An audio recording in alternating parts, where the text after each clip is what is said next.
Hello everyone, I hope आप सभी लोग बहुत अच्छे होंगे और उतनी ही बेहतर तरीकों से आप सभी लोगों की पढ़ाई चल रही होगी। तो बच्चों, इस वीडियो में हम क्या देखने वाले हैं, आपके मोस्ट इंपॉर्टेंट जो प्रमेय है अध्याय 11 का, कक्षा 10वीं अध्याय 11 का। सिद्ध कीजिए कि यदि किसी त्रिभुज के एक भुजा के समांतर बाकी दो भुजाओं को भिन्न भिन्न बिंदुओं पर प्रतिच्छेद करती हुई एक रेखा खींची जाए तो यह रेखा उन दोनों भुजाओं को एक ही अनुपात में बांटता है। ये हमें सिद्ध करना है। इसको पहले थेल्स प्रमेय के नाम से जाना जाता था, तो इस प्रमेय का नाम थेल्स प्रमेय भी है। अब इसको कौन से नाम से जाना जाता है? बीपीटी थ्योरम मींस आधारभूत समानुपातिक प्रमेय के नाम से जाना जाता है। तो वो आपको बहुत कम टाइम में एकदम इजी वे पे बहुत छोटा सा सिखाने वाला, तो बस ध्यान से देखते चलिए। इसको कर ली तो समझो आपका 4 नंबर जो है बोर्ड एग्जाम में कंफर्म है। क्लियर है बच्चों? ध्यान से देखते चलेंगे। जितने भी हिंदी मीडियम के बच्चे, बस आप लोगों के लिए ये वीडियो होने वाली है। तो देखो बच्चों, हमें क्या दिया हुआ? सिद्ध करना है कि किसी त्रिभुज के एक भुजा के समांतर। तो यहां पर कोई त्रिभुज की बात हो रही है, तो हम लोग क्या करते हैं, सबसे पहले ऐसा एक त्रिभुज बना लिए, इसको नाम दे दिए कौन सा? ABC। क्लियर यहां पर?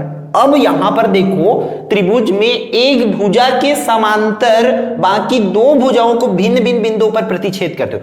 मतलब एक भुजा के समांतर या तो मैं ऐसा सीधा लाइन खींच सकता हूं इसके समांतर, या तो ऐसे लाइन खींच सकता हूं इसके समांतर, या तो मैं इस तरीका से ऐसा लाइन खींच सकता हूं इसके समांतर। हम लोग बुक के अकॉर्डिंग इस भुजा के समांतर BC के समांतर ऐसा मैं खींच दिया। तब ये क्या करते, दोनों को D और E पर ऐसे प्रतिच्छेद करता है। तब हमें सिद्ध करना है, खींची जाए तो यह रेखा उन दोनों भुजाओं को, मतलब ये दो जो भुजा है आपका, ये भुजा और ये भुजा, इन दोनों को एक ही अनुपात में बांटता है। ये हमें सिद्ध करना है। तो सबसे पहले बहुत आसान तरीके से ये कॉन्सेप्ट समझते चलो। आपको हर एक प्रमुख प्रमेय को कैसे लिखना होता है बच्चों, दिया है करके। क्या दिया है हमें? हमें दिया है त्रिभुज ABC में, इस त्रिभुज में हमारा जो BC लाइन है, BC जो रेखा है वो पैरेलल है, वो समांतर है किसके? DE के, इसके समांतर है भाई। बस आपको ये लिख लेना है, त्रिभुज ABC में BC जो है समांतर है किसके? DE के। ये चीज आप लिख लिए है करके। अब दिया है तो सिद्ध करना है, उसको लिखना है 1 बाई 1 अपन स्टेप फॉलो करते, सिद्ध करना है, उसको समझते चलो। क्या सिद्ध करना है हमें? कि ये समान अनुपात में विभाजित होता है, मतलब AD जो है बटा होगा किसके? DB के, और ये बराबर होंगे किसके? AE जो है कहां पर है? यहां पर इस टुकड़ा का नाम क्या है? AE। वो किसके बटा में होगा, किसके अनुपात में होगा? EC के अनुपात में होगा। यही अपन को सिद्ध करना है। क्लियर है बच्चों? सिद्ध करने के लिए याद रखना, आप लोगों को प्रमेय में रचना करना होता है। रचना क्या होता है? अपना कलाकारी करना होता है। तो क्या करना है, सिंपल सा फंडा समझते चलो। आपको रचना में ऐसे इस B को E से और C को D से मिलाना है, तो उसी चीज को लिख दो भाई। क्या करना है? B को किससे मिलाए हैं? E से, तथा क्या करना है?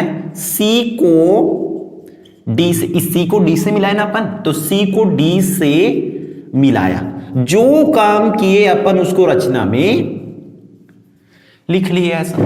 क्लियर यहां तक का आया? अब देखो सेकेंड, इस पर हम लोग क्या काम करेंगे? ऐसा एक लंब खींच लेंगे यहां पर, इसको मैं क्या नाम दे देता हूं? EN, और यहां से ऐसा एक लंब खींचेंगे, इसका नाम होगा DM।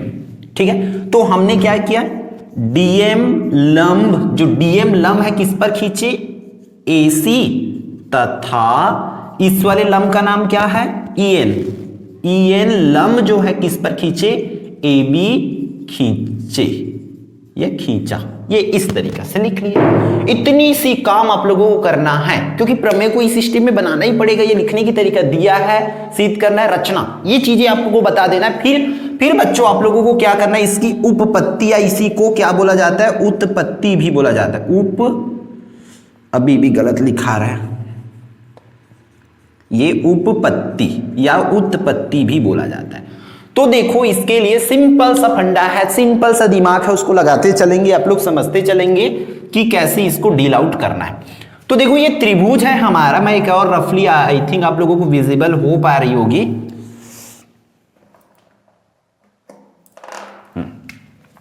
ये त्रिभुज हुआ हमारा, ठीक है। इस त्रिभुज में ऐसा हमने एक लाइन खींचे, फिर यहां पर दो ठो त्रिभुज है ऐसा, तो एक त्रिभुज नंबर 1 और ये 2। तो मैं इन दोनों त्रिभुज का हम लोग यहां पर जिक्र करने वाले हैं अभी।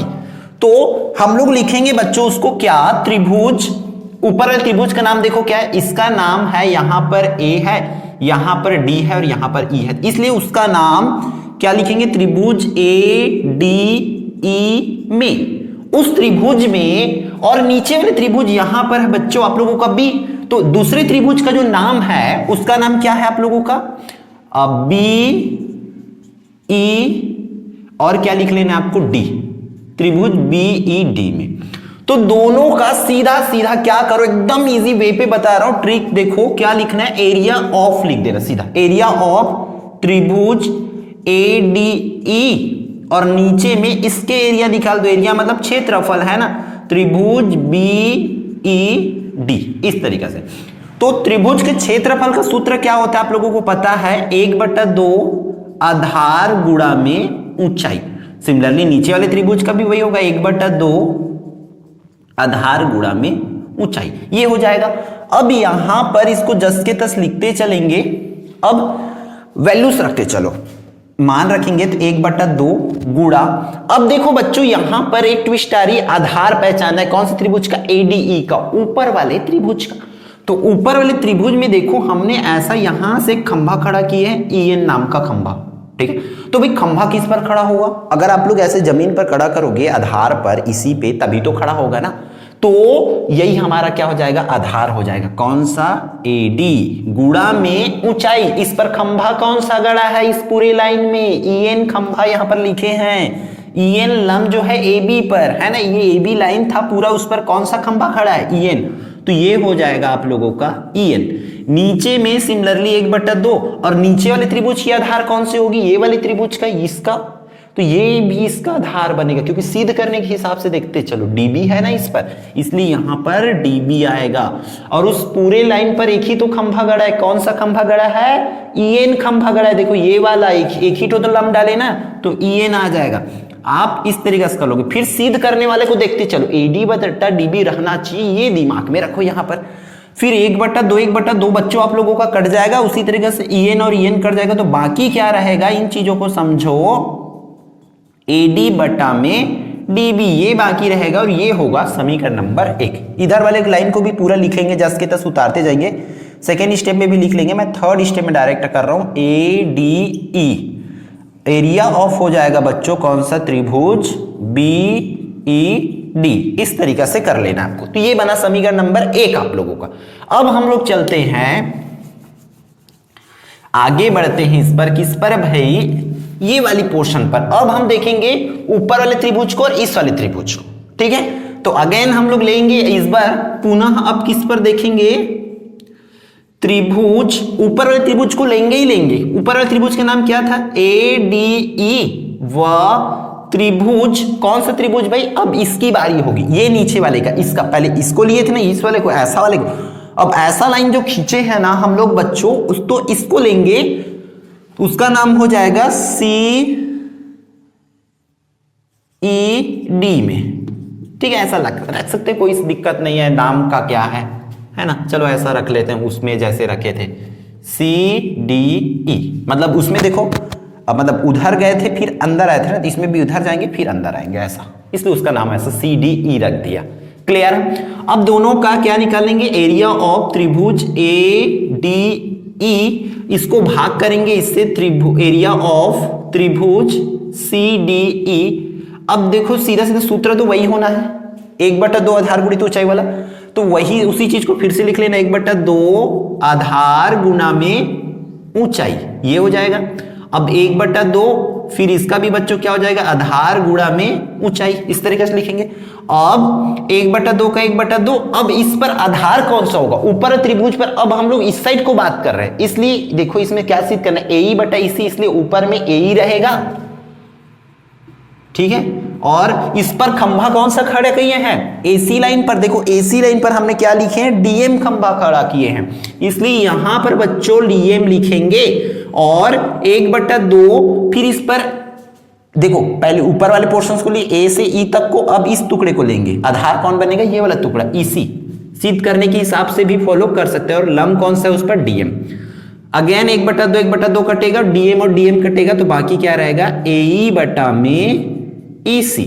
इस तरीका से तो इसमें जस के तस लिखेंगे। फिर से यहां लिख देता हूं मैं, एरिया ऑफ त्रिभुज ADE बटा होगा एरिया ऑफ त्रिभुज क्या है, CDE से। इस तरीके से कर लेंगे। ये हुआ बच्चों आप लोगों का समीकरण नंबर 2। आया यहां तक का।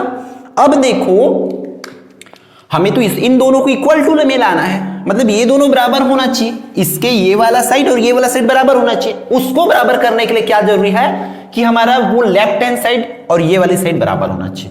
अब देखो इसकी इन दोनों को देखेंगे तो इसके ऊपर और इसके ऊपर, दोनों को ऊपर ऊपर बराबर। देखो उसमें भी एरिया ऑफ त्रिभुज ADE लिखा है, इसमें ऑफ एरिया ऑफ त्रिभुज ADE ही लिखा है, लेकिन नीचे अलग अलग है भाई।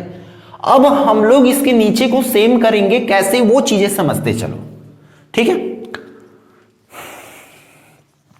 अब इसमें इसके नीचे में क्या है, एरिया ऑफ त्रिभुज BED, तो लिखेंगे त्रिभुज BED।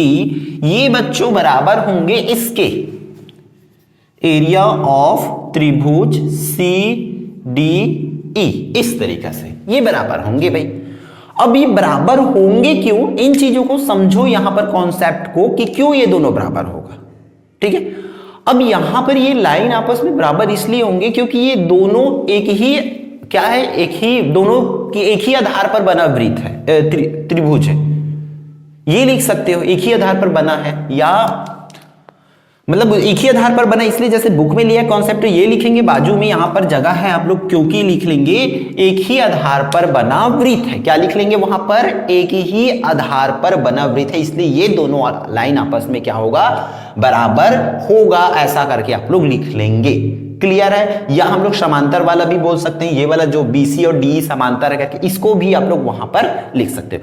अब देखो जब इसके नीचे भी बराबर है और ऊपर तो पहले से बराबर था, ये दोनों भी बराबर क्यों है, एक ही आधार पर बना वृत्त है इसलिए बराबर, त्रिभुज है इसलिए बराबर होगा, लिखेंगे।